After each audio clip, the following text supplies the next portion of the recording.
Welcome to the third part of our mental health testimonial video series. Today, we invite you to listen to Hawa, a fourth-year medical student. Join us as we listen to this inspirational video and let her voice guide us towards a deeper understanding of mental health, empowering us to embrace the journey towards a healthier mind and a happier life, one step at a time. Hi, my name is Hawa. I'm a fourth-year medical student currently studying in the UAE. And I just wanted to talk a little bit about mental health struggles students can face here in the Middle East, as well as talk a little bit about my own personal experience. How do you deal with mental health challenges?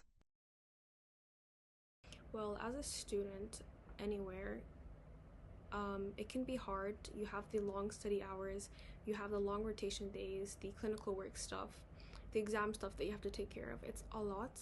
So I found that what really helps me is taking some time off for myself. So throughout the week, I would save up some time and then maybe take one whole day off, usually a Sunday, and I just won't do anything. Another thing, if I have any concerns or any problems that I'm really wanting to discuss with someone, I just talk to my friends and family. And yeah, those are my main two coping mechanisms that I like to do.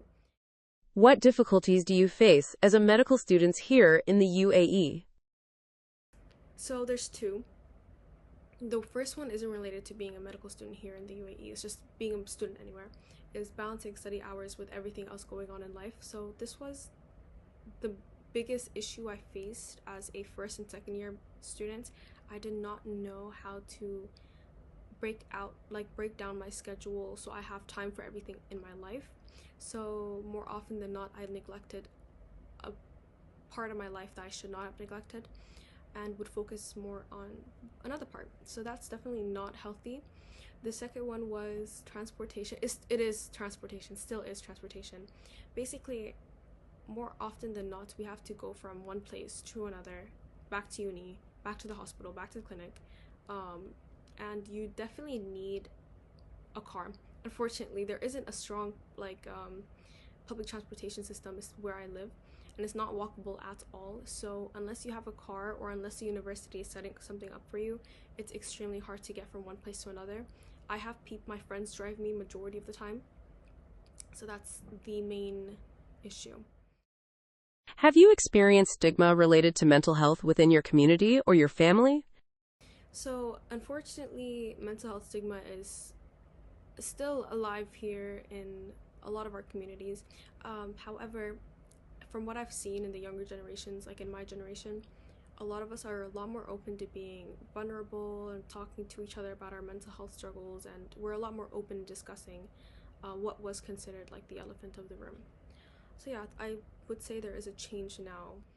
Do you feel comfortable discussing mental health concerns with peers of faculty members at your educational institution? So it really depends on who you're talking to. Like I said, the mental health stigma is still very alive. So unfortunately, at least for me, I still feel tension when going to a professor to talk about problems that I have. Another thing is our university doesn't have a counselor or a strong mental health support system. We don't have that at all. So I could see where it's hard for those who really need it, especially in the first 2 years when you really are going through it, to find someone to talk to who isn't a friend or family, like part of the university. It would be hard to find that person just because our university doesn't really guide us